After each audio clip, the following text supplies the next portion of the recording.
स्वागत है दोस्तों इस वीडियो में। ये वीडियो उन लोगों के लिए खास होने वाली है जो रस को खोज रहे हैं कि मुझे एक अच्छा सा परिभाषा मिल जाए और उसका सबसे आसान उदाहरण मिल जाए, ताकि मैं जो एग्ज़ाम देने जा रहा हूँ उसमें यह अच्छी तरीके से लिख दूँ कि मुझे पूरा नंबर मिल जाए। ठीक है, चाहे आप 9, 10, 11, 12 की पढ़ाई कर रहे हो या किसी भी आगे की पढ़ाई कर रहे हैं और आप रस खोज रहे हैं और बढ़िया से इसकी व्याख्या भी समझना चाहते हैं, तो मैं आपको रस के बारे में पूरी अच्छी तरीके से बताऊंगा और इसकी व्याख्या कराऊंगा। ठीक है, और चैनल पे मेरे नए हो तो चैनल को सब्सक्राइब कर लेना। मैं एक ही बार अपने टॉपिक पे जाता हूं जो आपके लिए ज़रूरी है। ठीक है, तो सबसे पहले समझिए कि रस क्या होता है। ठीक है, हम रस के बारे में समझना चाहते हैं, याद करना चाहते हैं, लेकिन रस होता क्या है पहले ये समझिए। काव्य को पढ़ने या सुनने में जो आनंद प्राप्त होता है वही रस कहलाता है। यदि हम कोई काव्य पढ़े, उस काव्य को पढ़ने से यदि हमारे अंदर हंसी आ गई तो वह हास्य रस, यदि कोई काव्य पढ़े उस काव्य से हमारे अंदर शोक आ गया तो वह करुण रस, यदि कोई ऐसा काव्य पढ़े जिससे हमारे पास क्रोध आ गया तो वह रौद्र रस। तो हमें जो हृदय से जो भाव उत्पन्न होता है उसी के भावों के अनुसार ही रस को बांटा गया है। अब किसी के क्लास में किसी रस को 7 प्रकार में बांटे गए, किसी के 10 प्रकार के बांटे गए, किसी के 11 प्रकार के बांटे गए, लेकिन वास्तविकता में रस 10 प्रकार के होते हैं। ठीक है, पहला रस है, मैं आपको दिखा देता हूँ। ये सब स्क्रीन पे आपके इधर चलते रहेंगे, मैं आपको सारा चीज़ दिखाते रहूँगा। ठीक है, हमारा रस होते हैं श्रृंगार रस, करुण रस, शांत रस, रौद्र रस, वीर रस, हास्य रस, भयानक रस, विभत्स रस, अद्भुत रस और वात्सल्य रस। ये 10 ऐसे रस हैं जो आप एग्ज़ाम दे रहे हैं तो ये पक्का है कि किसी न कोई रस आपके एग्ज़ाम में आएंगे ही आएंगे। ठीक है, तो चलिए हम अपने रस को स्टार्ट करते हैं और अपने वीडियो को भी स्टार्ट करते हैं। ठीक है, तो अगली चीज़ मैं आपको बताने वाला हूं जो रस से बहुत ही ज़्यादा ज़रूरी होता है, इसके अवयव के बारे में जानना कि ये अवयव क्या होते हैं। रस के 4 अवयव होते हैं, एक स्थायी भाव, दूसरा बी भाव, तीसरा अनुभाव और चौथा संचारी भाव। भाव तो है लेकिन ये 4 प्रकार के हैं। तो आदमी कोई भी भाव उत्पन्न करता है ना तो 4 प्रकार से उत्पन्न करता है। पहला स्थायी भाव, जो सबसे प्रधान भाव होता है, किसी भी व्यक्ति का सबसे प्रधान भाव वही स्थायी भाव कहलाता है। हमारे हृदय में इस समय जो भाव पहले से ही विद्यमान है वह स्थायी भाव कहलाता है। हम किसी काव्य को पढ़ रहे हैं, हमारे अंदर वह दुखी आ गया, हमारे अंदर दुखी आ गया तो हम कहेंगे वह करुण रस किसके अंदर जाएगा, करुण रस। तो ये जो भाव है ना ये मेरे अंदर पहले से ही विद्यमान है, तो वह भाव जो पहले से ही विद्यमान होता है उसे हम स्थायी भाव कहते हैं। ठीक है, अगला देखिए बी भाव, परिस्थिति जागृत होती है। इसमें विभाव से हमारी परिस्थिति जागृत होती है कि उस समय हमारा रिएक्शन क्या है, इंग्लिश इसमें इसे कहते हैं रिएक्शन। यदि कोई आपको थप्पड़ धीरे से मारा तो आपकी परिस्थिति थोड़ा कम रहेगी, अगर वही आपको थप्पड़ कोई तेजी से मार दिया तो आपकी परिस्थिति, आपका रिएक्शन थोड़ा ज़्यादा हो जाएगा। तो यही परिस्थिति होती है। तो स्थायी भाव और बी भाव, और तीसरा होता है अनुभाव। अनुभाव यानी शारीरिक भाव, वह भाव जो शरीर के द्वारा हमारा भाव उत्प्रेरक होता है वह शारीरिक भाव होता है। यदि कोई धीरे से मुस्कुरा रहा है और वही कोई तेजी से हंस रहा है तो दोनों में आपको फर्क होगा, तो वो शरीर से जो भाव उत्पन्न होता है उसे शारीरिक भाव कहते हैं। तो स्थायी भाव, बी भाव और उसके बाद अनुभाव और चौथा है संचारी भाव। संचारी भाव में चंचल विकार के भाव जागृत होते हैं। इसमें आपकी चंचलता होती है, चंचलता यानी आप कितने चंचल, कितनी आप में स्फूर्ति है, वो इस संचारी भाव से प्राप्त होता है। तो ये 4 ऐसे भाव हैं जिसे जानने के बाद ही हम सारे रसों को जान सकते हैं। ठीक है, इसमें सबसे प्रधान हमारा स्थायी भाव होता है जो सारे रस के हमको याद करने होते हैं। तो ये रही आपके बगल में लिस्ट, इसी लिस्ट में मैं आपको सारे रस का स्थायी भाव दे दिया हूँ। मेरे साथ साथ मेरे दोस्त इसको नोट्स कर लीजिए, ये स्थायी भाव आपके लिए बहुत ही ज़्यादा ज़रूरी है। ठीक है, देखिए इसके स्थायी भाव हैं जैसे श्रृंगार रस के प्रेम होते हैं, करुण रस का शोक और शांत रस का निर्वेद, रौद्र रस का क्रोध, वीर रस का उत्साह, हास्य रस का हास, भयानक रस का भय, विभत्स रस का जुगुस्सा, घृणा ग्लानि, अद्भुत रस का आश्चर्य और वात्सल्य रस का स्नेह। स्थायी भाव से ही हम रस को प्राप्त करते हैं। तो चलिए मैं आपको पहला रस बताता हूँ, श्रृंगार रस। देखिए श्रृंगार रस का स्थायी भाव रति या प्रेम होता है जब नायक और नायिका के मन में एक दूसरे के प्रति प्रेम उत्पन्न होकर बी भाव, अनुभाव और संचारी भाव में पुष्टि होता है, तो यहाँ पे श्रृंगार रस होता है। ध्यान से हमारी बातों को समझिएगा।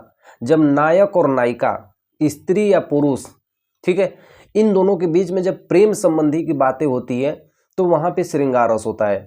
आप कहीं टीवी देखते हैं, कोई काव्य पढ़ते हैं, कोई गानों को सुनते हैं, वहाँ पे आपको ऐसा महसूस होता है आपके हृदय से कि वहाँ पे प्रेम का वर्णन किया गया है, तो वहाँ पे कौन सा रस है? श्रृंगार रस है। जैसे मैं एग्जाम्पल बता रहा हूँ यहाँ पे, उधो मन न भय 10-20, एक हो तो सो गए श्याम संग को अवरोध है ईस। यहाँ पे गोपियाँ उद्धव जी से करी हैं कि हे उद्धव, हमारे पास 10-20 मन नहीं है, हमारे पास तो सिर्फ एक ही मन है और वह श्री कृष्ण जी के संग चला गया है, तो अब हमारी आराधना कौन करेगा? हम अब किसकी आराधना करेंगे? तो यहाँ पे श्री कृष्ण जी और गोपियों के बीच में जो प्रेम का वर्णन किया गया है ना, ये श्रृंगार रस के अंतर्गत आएगा। लेकिन श्रृंगार रस दो प्रकार के होते हैं, एक संयोग श्रृंगार, एक वियोग श्रृंगार। जब मिलने की बात होती है प्रेमी और प्रेमिका या नायक और नायिका के बीच में, तो वहाँ पे संयोग श्रृंगार होता है, और वही जब बिछड़ने की बात होती है तो वहाँ पे वियोग श्रृंगार होता है। इस बात का ध्यान रखिएगा, ठीक है। तो ये रहा श्रृंगार रस, इसकी परिभाषा और उदाहरण। अब हम नेक्स्ट चलते हैं हास्य रस के बारे में, ठीक है। देखिए, ठीक है, दूसरे नंबर पे देखिए मैं आपको हास्य रस के बारे में बता रहा हूँ। हास्य रस का स्थायी भाव हास होता है। जब किसी पदार्थ या व्यक्ति की असाधारण आकृति, विचित्र वेशभूषा, अनोखी बातें, चेष्टाएं आदि को रख के हृदय में जो विनोद का भाव जागृत होता है, इसे हास कहते हैं। जब यही हास विभाव, अनुभाव और संचारी भाव में पुष्टि होता है तो यह हास्य रस कहलाता है। मैं पहले ही लाइन में लिखा हूं कि हास्य रस का स्थायी भाव हास यानी हंसी होता है। और हमें हंसी कब आती है? जब हम दूसरे व्यक्ति के कुछ ऐसे करतूतों को देखते हैं ना, तो हमारे अंदर हंसी आ जाती है। जैसे मैं लिखा हूं पहली लाइन में, देखिए कि किसी पदार्थ या व्यक्ति की असाधारण आकृति, किसी पदार्थ या वस्तु को देख रहे हैं, उसकी आकृति से या उसकी पहनावे से या उसकी बातों से यदि हमारे अंदर हंसी आ जाती है ना, तो वहीं पे हास का जन्म होता है। और वही हास को स्थायी भाव, विभाव, अनुभाव और संचारी भाव में पुष्टि करते हैं तो हास्य रस कहलाता है। एग्जाम्पल दे रहा हूँ, जैसे क्लास में आप लोग किसी न किसी क्लास में पढ़ते होंगे, बहुत सारे लड़के होते हैं, लेकिन कोई एक लड़का टोन छोड़ दिया, टोन यानी एक छोटा सा शब्द छोड़ दिया जिससे पूरा क्लास में हंसी मच गई, तो सबके अंतर्गत एक भाव जागृत होगा। वो हंसी के भाव एकाएक जागृत होते हैं ना, उस भाव को ही हम हास कहते हैं। और उसको जिस तरह से यदि हम हंस के दिखा देते हैं, वही हमारा हास्य रस कहलाता है। तो जैसे तंबूरा मंच पर बैठे प्रेम प्रताप, साज न मिले 15 मिनट घंटा भर आलाप, इसका सबसे आसान उदाहरण हास्य रस का है। आगे देखिए, वह है करुण रस। जब किसी प्रिय व्यक्ति या मनचाही वस्तु के नष्ट हो जाने के कारण हृदय में जो शोक का भाव उत्पन्न होता है, वह करुण रस कहलाता है। किसी प्रिय व्यक्ति या मनचाही वस्तु नष्ट हो जाने के कारण, ठीक है, यही मेन टॉपिक है। सबसे ज्यादा एग्जाम में यही रस आता है, करुण रस। मैं एक एग्जांपल दे रहा हूं, जैसे मेरा एक मित्र है, अगर वो एक्सपायर हो गया यानी मर गया, तो मेरे अंदर जो दुख भरा, जो दर्द निकलेंगे, वो किस रस के अंतर्गत आएंगे? शोक रस, करुण रस के अंतर्गत। तो करुण रस का ही स्थायी भाव शोक होता है। तो हम कह सकते हैं कि जब किसी प्रिय व्यक्ति या मनचाही वस्तु के नष्ट हो जाने के कारण हृदय में जो शोक का भाव जागृत होता है, उसे हम करुण रस कहते हैं। इसका स्थायी भाव शोक होता है। एग्जाम्पल में दिया हूं, हे जीवितेश उठो उठो, ये नींद कैसी घोर है क्या तुम्हारे योग, ये तो भूमि सेज कठोर है। ठीक है, ऐसे हम करुण रस को लिख सकते हैं अपने एग्जाम्स में, कहीं भी इसको लिख सकते हैं। ठीक है, आगे देखो मेरे दोस्त, वीर रस। वीर रस किसे कहते हैं? वीर रस, अच्छा वीर किसे कहते हैं? जो हमारे लिए बड़े बड़े कार्य किए रहते हैं, हमारे देश के लिए बड़े कार्य किए रहते हैं, तो उसे क्या कहते हैं? वीर कहते हैं। जो अपनी वीरता को दिखाए उसे वीर कहते हैं। तो युद्ध तथा किसी कठिन कार्य को करने के लिए जो उत्साह नामक भाव जागृत होता है, उसे हम वीर रस कहते हैं। दो शब्द है, पहले लाइन का अर्थ समझिएगा, युद्ध तथा किसी कठिन कार्य को। कहीं भी युद्ध होता है तो जो सेना में जोश होता है ना, उनके अंदर वीरता का जोश होता है। और किसी कठिन कार्य को करने के लिए, आपके सामने कोई कठिन कार्य है, उसको करने के लिए जो आपके अंदर आग निकलती है ना, उसको करने के लिए जो क्षमता आपके अंदर साहस आती है ना, वो वीर रस की भांति आती है। और एक एग्जाम्पल दे सकता हूं मैं, कोई फिल्म देख रहे हैं, कोई गाना सुन रहे हैं, या किसी दृश्य को देख रहे हैं, कि कोई काव्य पढ़ रहे हैं, उस काव्य को पढ़ने से, इन सभी चीज़ों को देखने से यदि आपके अंतर्गत वीरता का एहसास हो रहा है हृदय में, तो वहाँ पे आप समझ जाइएगा कि यह वीर रस है। तुरंत आप कहिएगा भैया ये वीर रस है। जैसे बुंदेलो हरबेलो में हमने सुनी कहानी थी, खूब लड़ी मर्दानी वो तो झांसी वाली रानी थी। तो झांसी की रानी को आप तो जानते ही हैं, उन्होंने अंग्रेजों से अकेले लड़के, सबके स्वतंत्रता सेनानियों के संग लड़के अंग्रेजों को भारत से यहाँ से निकाल दिए। तो एक स्त्री होते हुए भी उनके अंदर इतनी वीरता थी कि वह अकेले लड़के सबसे जीत भारत के लिए उन्होंने जीत प्रदान की। तो उनके अंदर क्या थी? वीरता थी। तो ऐसे ऐसे जब हम काव्य पढ़ेंगे तो किसके अंतर्गत आएंगे? वीर रस के अंतर्गत आएंगे। ठीक है, अब चलिए नेक्स्ट रस, अगला रस देखिए, रौद्र रस। रौद्र यानी क्रोध, रौद्र रस यानी क्रोध। जब किसी एक पक्ष या व्यक्ति द्वारा दूसरे या पक्ष द्वारा व्यक्ति से अपमान या निंदा की जाए तो वहां पे क्रोध उत्पन्न होता है, इसी को हम रौद्र रस कहते हैं। ठीक है, कभी भी गुस्सा किस लिए आता है, क्रोध आपको किस लिए आता है? कोई दूसरा व्यक्ति जब तक उंगली नहीं करेगा, जब तक वो हमारे काम में बाधा नहीं डालेगा, तब तक हमारे अंदर क्रोध आएगा ही नहीं। हम अकेले क्रोध कर सकते हैं? नहीं। जब तक कोई हमारे कामों में, कोई हमारे जीवन में जब तक कोई दूसरा आदमी नहीं होगा तब तक क्रोध नहीं आएगा। तो वही जब दो पक्षों में, चाहे वो वस्तु हो चाहे वो व्यक्ति हो, जब आज निराशा और हानि की बात होती है तो वहाँ पे क्रोध नामक भाव उत्पन्न होता है, और इसी को हम रौद्र रस कहते हैं। जैसे एग्जाम्पल में श्री कृष्ण के वचन सुनकर अर्जुन क्रोध से जलने लगे, सब शोक अपना भुलाकर करतल युग मलने लगे। इसका अर्थ होगा कि श्री कृष्ण जी के वचनों को सुनकर अर्जुन के अंतर्गत इतना क्रोध आ जाता है अपने भाइयों के प्रति ना, कि वह युद्ध करने के लिए तैयार हो जाते हैं, अपने ही भाइयों के लिए, अपने ही भाइयों से वो युद्ध करने लगते हैं महाभारत में। ठीक है, तो श्री कृष्ण के सुवचन सुनकर, सुंदर वचनों को सुनकर अर्जुन क्रोध में हो गए और वो लड़ाई करने के लिए तैयार हो जाते हैं। ठीक है, अब हम नेक्स्ट रस में चलेंगे, जो अगला रस है मेरा शांत रस। देखिए, यह हमारा रस शांत रस है। इस रस में तत्व ज्ञान की प्राप्ति अथवा संसार से वैराग्य होने पर मन को जो शांति मिलती है उसे शांत रस कहते हैं, और शांत रस का स्थायी भाव निर्वेद होता है। निर्वेद यानी साधना। आपने कभी दोस्त महात्मा, साधु, मुनि ऐसे व्यक्तियों को देखे होंगे जो एकदम शांत होते हैं, लगता है कि दुनिया के सबसे शांत व्यक्ति हैं। क्यों? क्योंकि वो भगवान की स्तुति मनन करते रहते हैं। तो यहीं पे लिखा गया है कि तत्व ज्ञान की प्राप्ति, मनुष्य के अंतर्गत 5 तत्व होते हैं, जो उसकी ज्ञान की प्राप्ति या संसार से वैराग्य होकर, यानी अपना घर द्वार सब कुछ छोड़कर सिर्फ अपने मन को जो शांति मिलती है, वहां पे शांत रस का उत्पन्न होता है। जैसे जब मैं था तब हरि नहीं, अब हरि मैं नाही, सब अधियारा मिट गया दीपक वेड़ी माही। जिस समय मैं था उस समय भगवान नहीं थे, अब भगवान है तो अब मैं नहीं हूँ। ऐसा कैसे होता है? जब जिस प्रकार दीपक जलने से पूरी तरह अंधियारा मिट जाता है, उसी तरह भगवान की स्तुति और वर्णन करने से सारे दुख और पाप नष्ट हो जाते हैं। इसी का वर्णन किया गया है, इसी के चीज़ को बताया गया है। तो यहाँ पे इस काव्य हमें भगवान की स्तुति, मनन और शांति के जैसे चीज़ों का हमें अनुभव हुआ हमारे हृदय में, इसलिए हम इस रस को कौन सा रस कहेंगे? शांत रस कहेंगे। ठीक है, अगला रस हमारा है भयानक रस। कौन सा रस है? भयानक रस।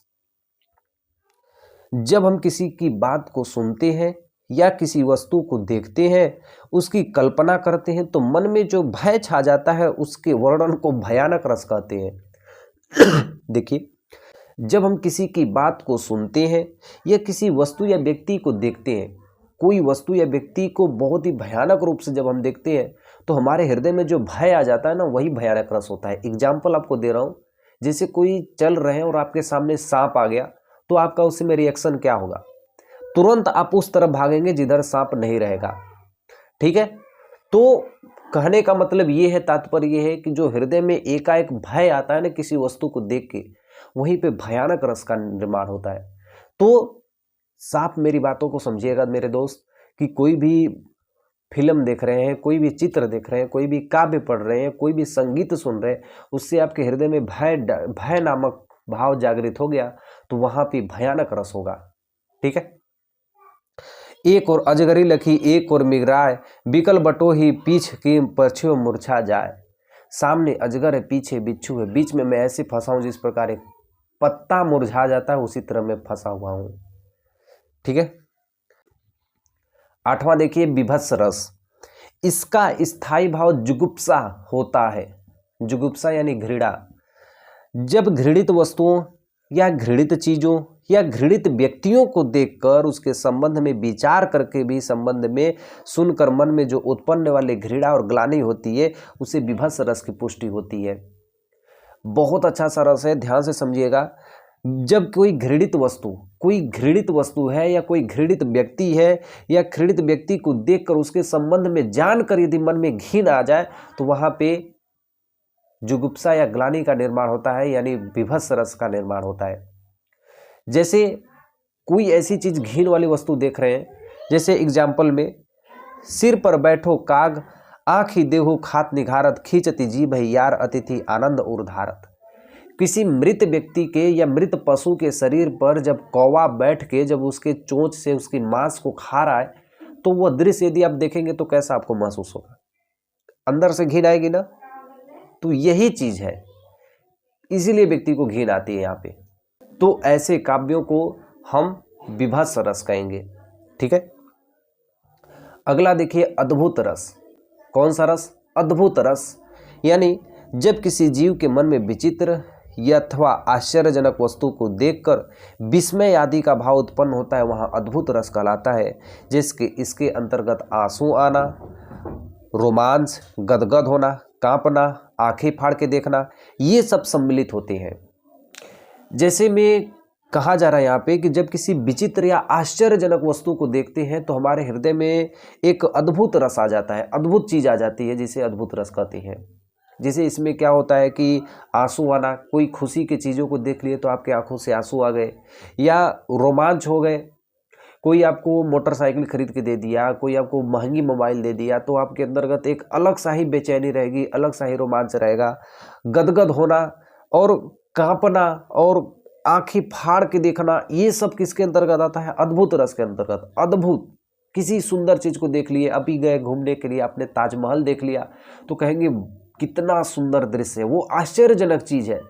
तो वहां पे ऐसी चीजों को हम क्या कहेंगे? अद्भुत रस कहेंगे। वो सभी चीज कहाँ आएंगे? अद्भुत रस में। इसका उदाहरण मैं मिस्टेक से दूसरा लिख दिया हूं, मैं आपको दिखा देता हूं।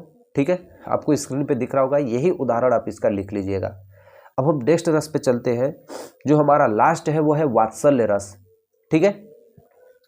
काव्य में जहां शिशु या छोटे बालकों के प्रति जागृत स्नेह के प्रसंग, दृश्य या भाव का चित्रण होता है, वहां पे वात्सल्य रस होता है। कोई भी काव्य पढ़ते हैं जहां पे आपको शिष्य यानी छोटे बालकों की यदि बात या वर्णन की जा रही है तो वहां पे वात्सल्य रस होता है। माता पिता के पुत्र के प्रति प्रेम या पड़ोसियों के द्वारा पुत्र के प्रति प्रेम, ये सब वात्सल्य रस के अंतर्गत आते हैं। आपने कृष्ण जी के जितने भी काव्य पढ़े हैं वो सारे वात्सल्य रस के अंतर्गत आते हैं। जैसे देखिए, किलखत कान घुटुरन यावत, मणिमय कनक नंद के आंगन, बिंब पकरेम में धावत, कबहु निर्की हरि कभी आपू छाव को, कवर सो पकड़न चाहत, किलकत हासत रजय दतिया पुनीत विनीति अवगाव।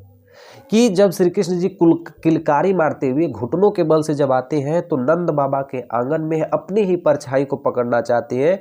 कभी निरखी हरि, कभी अपने को देखते हैं तो कभी अपने छाव को देखते हैं, अपने परछाई को ही कई बार पकड़ना चाहते हैं। कभी जब ये हंसते हैं तो इनके जो आगे के दो दांत दिखाई देते हैं ना, तो ये बहुत ही सुंदर दिखाई देते हैं नंद बाबा के आंगन में। तो इसमें किनका वर्णन किया गया है? नंद बाबा के, उनकी यशोदा माता की और कृष्ण जी की। तो यहाँ पे माता पिता और पुत्र के प्रति जो प्रेम का वर्णन किया गया है, यह ऐसे सब काव्य किसके अंतर्गत आते हैं? वात्सल्य रस के अंतर्गत आते हैं। ठीक है। अब मैं आपको एक चीज बता रहा हूं, आप सभी चीजों को नोट्स में बना के अच्छे से लिख लीजिएगा। कहीं आपका एग्जाम इससे अधिक नहीं आने वाला है। जैसे कोई भी रस आएगा आप अच्छी तरीके से लिख दीजिएगा। ठीक है। ऐसे मैं और एक शानदार वीडियो के साथ फिर मिलूंगा। मिलते हैं नेक्स्ट वीडियो में, तब तक के लिए जय हिंद। और इस वीडियो को एक लोग को शेयर कर देना मेरे लिए। ठीक है। Bye bye.